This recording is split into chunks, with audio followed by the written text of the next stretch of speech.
the name of the Father, and of the Son, and of the Holy Spirit. Amen. Prayer to the Sacred Heart of Jesus and the Immaculate Heart of Mary. O Heart of Jesus, pierced for our sins, and giving us your Mother in Calvary. O Heart of Mary, pierced by sorrow, and sharing in the sufferings of your divine Son for our redemption. O sacred union of these two hearts, praised be the God of love, who united them together. May we unite our hearts and every heart, so that all hearts may live in unity, in imitation of that sacred unity which exists in these two hearts. Triumph, O sorrowful and immaculate Heart of Mary. Reign, O most Sacred Heart of Jesus, in our hearts, in our homes and families, in the hearts of those who, as yet, do not know you, and in all nations of the world. Establish in the hearts of all mankind the sovereign triumph and reign of your two hearts, so that the earth may resound from pole to pole with one cry. Blessed forever be the most Sacred Heart of Jesus and the sorrowful and immaculate Heart of Mary. Obtain for me a greater purity of heart and a fervent love of the spiritual life. May all my actions be done for the greater glory of God, in union with the divine Heart of Jesus and the Immaculate Heart of Mary. Hear and answer our prayers and intentions, according to your most merciful will. Amen. In the name of the Father, and of the Son, and of the Holy Spirit. Amen.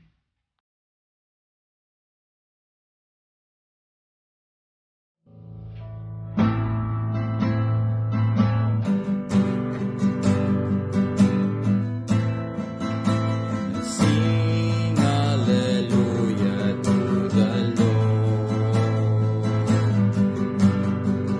and sing hallelujah to the Lord, and sing hallelujah, sing hallelujah, sing hallelujah to the Lord. And sing hallelujah to the Lord. And sing hallelujah to the Lord. And sing hallelujah, sing hallelujah, sing hallelujah to the Lord.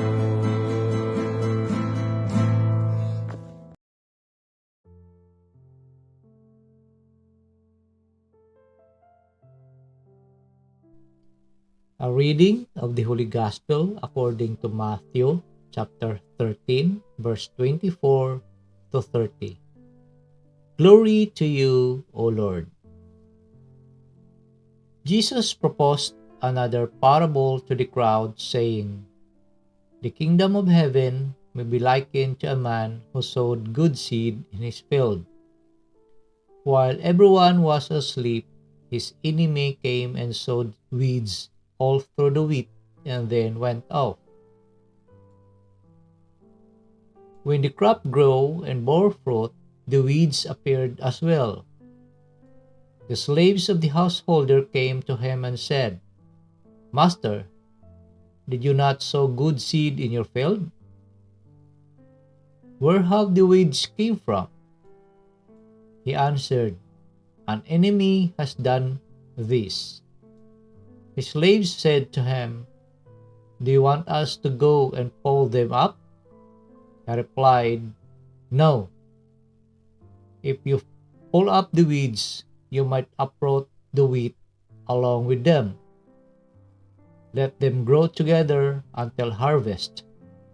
Then, at harvest time, I will say to the harvesters, first, collect the weeds and tie them in bundles for burning, but gather the wheat into my barn. The Gospel of the Lord. Praise to you, Lord Jesus Christ. Happy Sunday po, everyone. Kamusta po mga kapatid? Una-unang sa lahat, ako po ay nagpapasalamat sa ating poong may kapal sa pagkakataong ito na binigay niya po sa atin upang tayo po ay makapag-share ng kanyang mabuting balita. So sa araw na ito ng linggo, July 23, 2023, ating pong pagnilayan ang Ebanghelyo mula kay San Mateo chapter 13 verse 24 to 30. Mga kapatid, naway sa araw na ito ng linggo ay nakapagsimba po tayo at na nakapagpasalamat sa ating Panginoon sa lahat ng mga biyaya na binigay niya po sa atin, pinagkaloob niya po sa atin, at makontento po tayo whatever we have, whatever we live on sa biyaya na binigay niya sa atin. So sa ating gospel, sinasabi dito that first collect the weeds and tie them in bundles for burning, but gather the wheat into my barn. So sa ating gospel today, our Lord tells a parable of good seeds and the weeds, no? Yun sa trigo. So sa ating buhay, mga kapatid, ang talinghaga ito ay pertains of what kind of life we have, no? We are in good seeds or weeds. But sa ating ebanghelyo, sinasabi ng ating Panginoon that the fields is the world. At ang gandang binhi ay ang ating Panginoon ay nag-hasik nito or tanim, no? But din ang kalaban sabay din na hasik din ng kanyang weeds, no? So itong mga weeds na ito ay ito yung mga kasalanan, no? But din sa panahon ngayon, itong mga weeds na ito ay hindi natin ito masyado mapapansin, but nandyan na tayo, nakasakay na tayo dyan. Bakit ko nasabi yan? Because sa maraming bagay, no, dito sa mundo na kung saan tayo ay nawiwili na, no?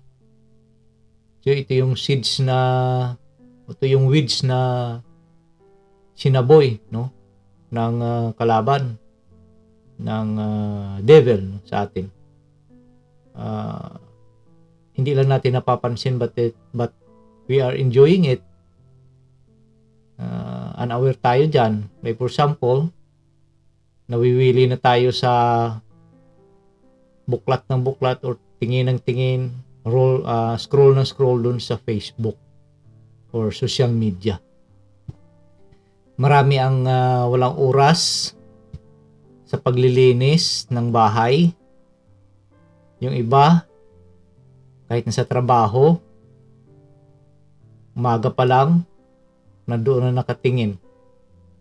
Nakalimutan na araw-araw may Panginoon tayong nag-aantay upang manalangin tayo. Yun ang nakalimutan. But sa paggising pa lang, cellphone na kaagad ang dampot. Tingin sa social media. But napakalungkot man na kahit na isang salita ng Panginoon ay hindi tayo makabasa, no? So ito po yung mga bagay na ito. At yung ibang mga bagay, ito po yung mga hangad natin na dumami ang ating pera, no? So ang lahat ng mga ito ay ito po ay pae ng devil sa atin. Ito yung weeds na sinaboy niya sa mundo. Maraming naghuhumaling dito eh. So, ewan ko sa inyo, kamusta po ang buhay ninyo ngayon? Ano bang pinagbibilihan natin? Masasabi ba natin na kung saan tayo ngayon ay walang weeds, walang damo, na siya ang humahadlang sa ating paglapit sa ating Panginoon? Ayaw ko muna magsimba dahil sabi nga, nagbibigay naman ako, tumutulong naman ako, but then hindi enough yun mga kapatid. Kailangan natin na lumapit sa ating Panginoon. Huwag nating hayaan na lumago itong mga damo, itong mga weeds sa buhay natin. Halos nakakalimutan na natin, no, ang ating tagapaglikha. At sa mga bagay na ito ay nakakalimutan din natin ang ating responsibilidad sa ating pamilya. Yung mga mga asawang lalaki, sa amin yung bana, nandun na lang sa barkada palagi. Tungga dito, tungga doon. Minsan ang pangangailangan ng pamilya ay hindi na maibigay dahil na lang doon napupunta sa inom, hindi kaya sa sugal, sa sabong. Yun ang mga weeds. Hindi masama naman ang uminom, but in moderate play. Pero kung gabi-gabi nandoon ka sa kabilang bahay o sa kung saan-saan man para lang uminom, bakit? Sa bahay mo ba hindi ka ba pwedeng uminom? Ikaw lang mag-isa, pagpunta ka pa doon. Yung iba nga, kaya minsan nababalitaan natin na disgrasya, nag-aaway-aaway na dahil lasing na, hindi na alam yung ginagawa. So ito po yung mga weeds, no, sa buhay natin, pamilya. Sugal, sabi ko na. Hindi man ito sa sa isa asawa lang, no, asawang lalaki lang, sa asawang babae na rin. Wala na rin panahon ang bahay hindi na malinis dahil umaga pa lang nagmamaritis na. Wala nang ginagawa kundi maya-maya nandun sa kabilang bahay, tsuwa-tsuwa, gumawa at yung ba nga, ewan ko, tong-its ng tong-its. Yung mga anak nakakalimutan. Magagalit pa. Pag humingi ang anak, pupunta sa school, walang baon, hihingan mo ng baon, magagalit pa. Pero sa tong-its, ayun, wala. Nangungutang pa. So ito mga damo na ito yung mga weeds na ito sa ating buhay, dapat natin mga kapatid ay iwala na natin ito. Palitan natin ito ng trigo or wheat or magandang binhi ng buhay natin. Which is makikita mo lang ito sa ating Panginoon. The love that God is given to us, yun po. Ba't din ang pagmamahal sa Panginoon ay hindi minsan nagugustuhan ng kaaway? Yung gumawa ka ng mabuti, talagang hahanap ng paraan ng kalaban, yung devil, para maano ka dito, magapi ka niya. So kung ikaw naman ay mahina, talagang magagapi ka niya. Ibang ituturok niya sa isipan yung maraming bagay that ang pagro-rosaryo or pagdadasal ay hindi nakakapagod yan, nakakaantok yan. Ito, mas maligaya ka dito. Hawak ka lang ng baraha. Kung eat ka lang, tapos punta ka sa sabungan, hiyaw ka ng hiyaw doon, yan, maligaya ka doon. Buti kung nanalo ka, kung talo ka, pagdating sa bahay, galit na galit, walang makain. Ay, napakalungkot nga mga kapatid, ano. So, kasi tayo mahihina, ang kahinaan natin, sinasamantala naman ng kalaban para tayong mawalan ng pag-asa. At huwag nating kalimutan na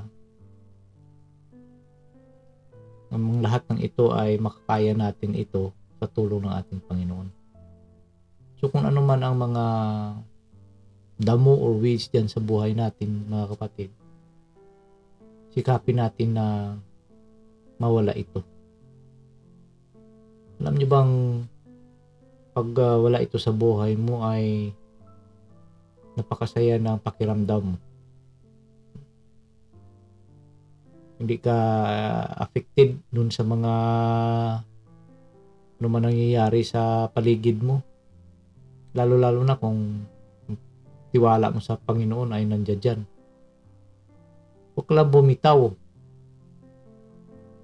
Palagi kang kumapit sa Kanya para malabanan mo itong mga bagay na pinapain ng devil, no, sa atin. So, lakasan natin ang ating pananalangin at ihingi tayo ng lakas sa Kanya para mapaglabanan ito. So, huwag nating hayaan na tumubo, musbong itong mga weeds na ito sa ating buhay. Marami, hindi ko lang masabi lahat. Alam niyo yun kung ano yun ang mga weeds na yun. Basta ito yung mga bagay na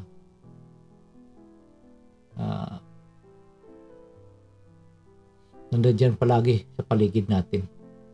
So ano man ang pipiliin mo, kagaya ng sa ating ebanghelyo, titipunin ang lahat ng mga damo, bigkisin o ibandol mo ito para sunugin. So kung ikaw ay belong to that weeds, so gusto mo bang sunugin ka o doon ka sa wheat na itatago ng ating Panginoon sa kanyang budiga. So mga kapatid, sana naway mapagnilayan natin itong ating ebanghelyo sa araw na ito at may sa buhay natin. So, huwag nating bigyan ng pagkakataon na mapasukan tayo ng kalaban at mataniman ng kung anong masasamang damo, no, sa ating buhay. So kapit lang kapatid, tiwala at manalangin. So sana naway ang araw na ito at ang buong araw natin sa ating buong buhay ay nakatuon palagi sa ating Panginoon. At iwasan natin na makadikit or makatanim o matanim sa atin ang mga bagay na hindi maganda, mga bagay na makakasama po sa atin. So, yun lang po mga kapatid at muli ako po ay nagpapasalamat sa ating lahat na mga masugid na mga taga-subaybay, sa ating mga subscribers at sa lahat ng mga tumatangkilik sa ating munting gawain na ito, ating munting channel. So marami pong salamat sa inyong lahat at naway ang Panginoon ay gagabay sa atin sa ating araw-araw na pamumuhay.